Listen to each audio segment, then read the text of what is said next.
పాడైపోయిన కూతురు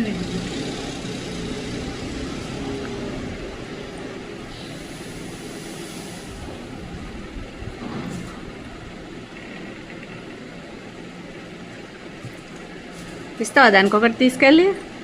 నువ్వు ఒకదాని మీద తింటావా? ఓయమ్మా, అక్కడ మీ ఫ్రెండ్స్ ఉన్నారు కదా, వాళ్ళకి రాదు అంతమంది.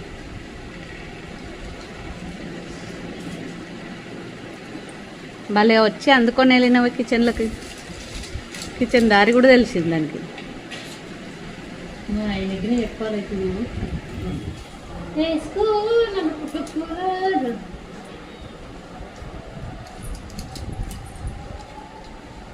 స్టేటస్ పెట్టాలి, మా ఇంట్లో బనానా పోతుంది.